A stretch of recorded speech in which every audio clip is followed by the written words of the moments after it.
Somewhere in the outskirts of New Delhi, the flowers are blooming, the clouds are out, the birds are chirping, but you wouldn't believe that there is a 400 plus horsepower car standing right there. That's because today we're checking out the EQC from Mercedes-Benz, their first all-electric vehicle in India. We've got this entire test track to us, and we're going to be showing you what the car is like. My name is Bharat Nagpal, you're watching iGyan, and this is the Mercedes-Benz EQC.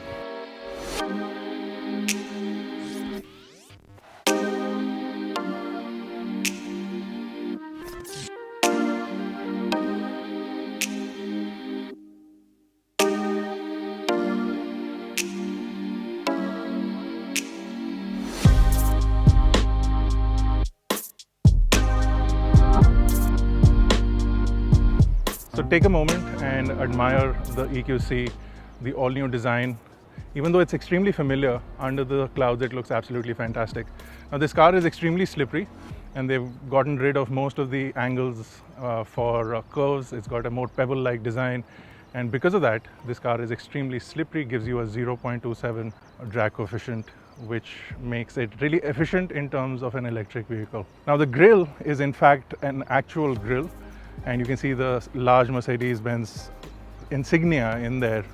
The grille actually cools the coolant, which then cools the battery system inside the car. So you've got LED headlamps, and you can see those blue accents, of course, to signify the EQ range. If you move a little under that, you'll see that there is a little bit of fake ventage to give you a slightly more muscular look. This car is extremely angry looking, and the design of it lets you look at that from the front. Now if you move over to the sides, we'll see that these are the wheels for the EQC in India. These are standard 20-inch wheels, and you can see again the two-tone finish with the blue lines that signify the electric lineup. You get an EQC badge on the front side.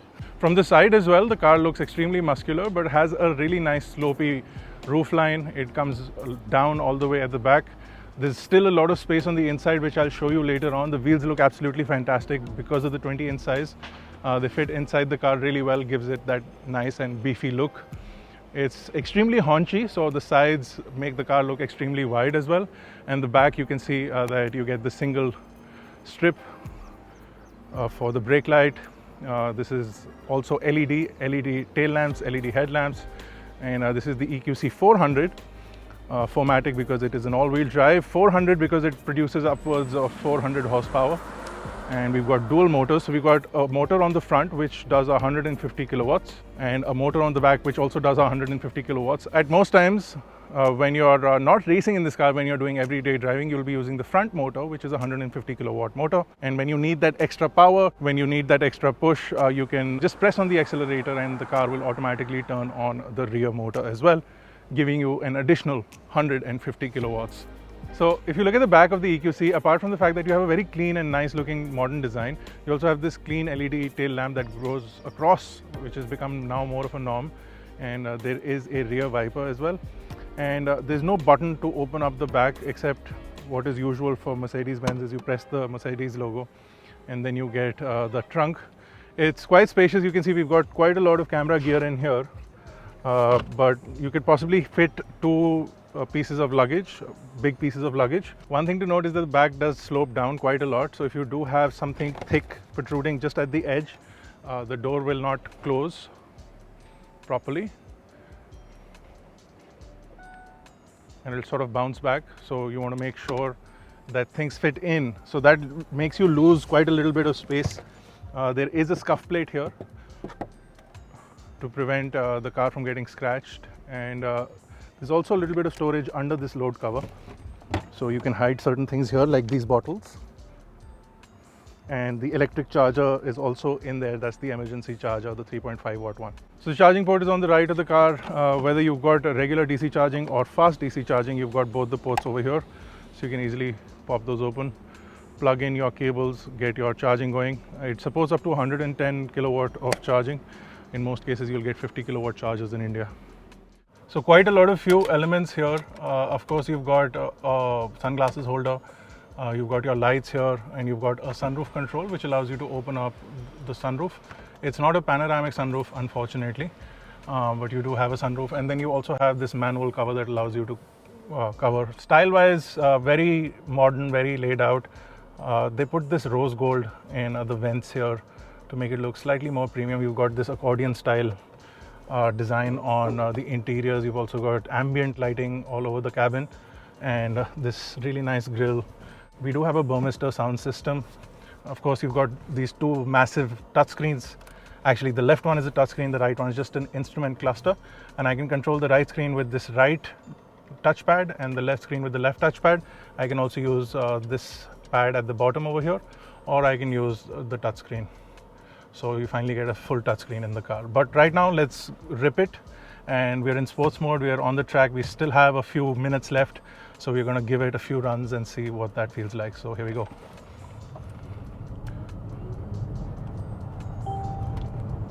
So that's 100, 120, 30, 40, 50, and 60.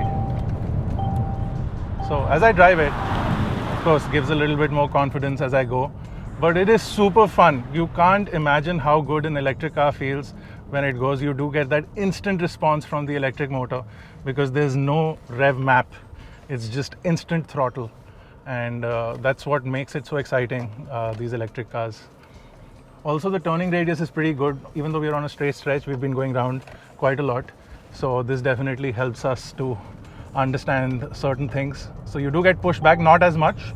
The 80-kilometer warning comes on, and then the 121 comes on, which can get annoying, but it's still under the speed limit, so you don't get bothered by it so much. Even at this speed, I can feel the massaging seats bothering my lumbar in the back. So the massage is not a full acupressure massage. It's just a basic sort of a vibration massage, just to keep you rejuvenated while you're driving so that you don't feel tired. You don't want a full-size massage because then you'll start to feel too relaxed and you might fall asleep at the wheel. You don't want that. Okay, so I think we're going to close up one last trip.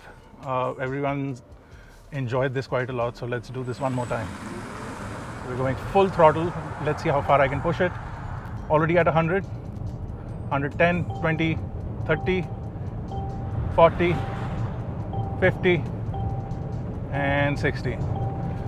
Maybe 65. That's it. I don't want to push it too much. But we just have a small track, about 750 meters. So trying to take as much advantage of that. But super quiet, even at that speed, super quiet. No wind noise. Super confident the car. It feels like you're in complete control. It doesn't wave. It doesn't want to move into a different lane. It doesn't want to swivel. There's no roll whatsoever in the chassis. Super centered, super grounded. And that's what you enjoy in a heavy battery. 650 kilograms in the battery. It's an 80 kilowatt hour battery sitting just beneath us. Enforced on all sides with cast aluminum. So lots of strength in the battery, but lots and lots of power, lots of grip available at any time. Just push and you're ready to go. So the EQC is built on the GLC platform. The car in its shape, in its size, in the space on the interior is primarily based on the GLC. It's very identical with respect to the space. In fact, there is a transmission tunnel in the car as well, because this looks like a conversion from a ICE engine to an electric motor, more or less. We've seen the engine or the motor in the front, which is the electric motor with 150 kilowatt. That is your primary motor. There is also a full-size radiator, so hence they're using the grill to cool off the batteries. What you're getting on the inside for what is expected to be a considerably high price is the level of comfort of what you would find on a GLC primarily.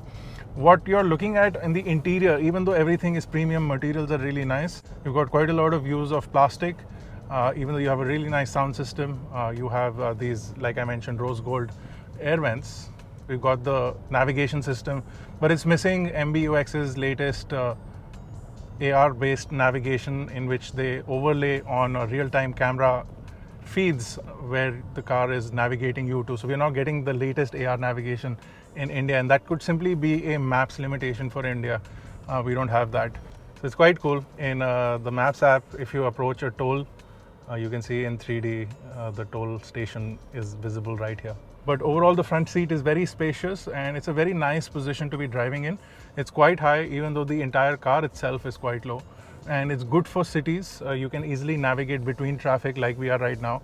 and it shouldn't be a problem for most people. And any Mercedes enthusiast will be happy to get on board with an electric EQC, and this will sort of push people towards using electric cars, because this may become one of the first truly luxury electric cars that are really drivable and usable in cities. Now, the cool thing is that Mercedes is including a 7-watt wall charger, which they will install professionally in your house. So that will be provided at the time of purchase of the vehicle, or you can use the emergency charger that we showed you in the trunk as well. That will give you 3.5 kilowatts, and the wall charger will give you about 7 kilowatts. Like I said, most infrastructure based charging in India, DC charging, will give you about 50 kilowatts. This car can do up to 110 kilowatts, and the battery is an 80 kilowatt hour battery. The EQC has a main 408 volt battery, but there's also a secondary 12 volt battery in the front boot next to the front motor. Now this is what powers your electronics inside the car, and for basic stuff like the blower for the AC, your infotainment panel, they all work on 12 volt. So when you connect your car to the wall charger, what happens is an AC to DC conversion to convert it from AC to the 408 volt DC battery, and then that down converts to the 12 volt which sits in the front boot of the car. So Mercedes-Benz has this milestone called Ambition 2039. So in that they want that the CO2 neutral car and van production should be available worldwide by 2022, and 50% of all their vehicles should be EVs or plug-ins by 2030. And then they want a completely carbon neutral fleet of new cars by 2039. Hence they call it Ambition 2039, and the EQC is basically their first step in that direction. And Mercedes-Benz, and this keeps happening every time I say Mercedes-Benz, this how may I help you? Infotainment picks it up. And this was an issue that other reviewers had pointed out when the car was officially shown off. But what has happened is that they've improved this quite a lot, and we only triggered this once or twice. Maybe our accents help in avoiding triggering the voice assistant, but there is an improvement there, I think. Also, there is an 8-year warranty on the battery. This will be covered, and this is basically for electric cars. This is the first. This is the longest time that they're covering the battery. So this includes any kind of failures, any kind of battery life reduction, apart from what is usually expected from an 8-year cycle on these kind of batteries. As a customer, you'll get that satisfaction. If you buy a car of this value and you're the kind of person who continues driving these cars, you'll be happy with the fact that they give an 8-year battery cover. So there you go, guys. That was our quick day with the EQC, brand new first electric car from Mercedes-Benz. Now, I want to see how practical this car is in everyday life. It's great for cities. It's got a 400-kilometer range. But how good is it to take on the highway? We don't really have any infrastructure. Is the emergency charger any practical? There's not a lot of space on the inside for the class of vehicle it is as well. So all of those things need to be tested. We want to do a full review with the car. We want to spend some time with the vehicle, and we'll do that in a future video. But if you enjoyed this first look, don't forget to give this video a thumbs up. And if you haven't already, hit that subscribe button and the bell notification icon. Do that right now so that you get notified when we do put the full review of the Mercedes-Benz EQC. If this is the first electric vehicle, I'm quite impressed, and I'm already looking forward to the next cars. I'll see you guys in the next one.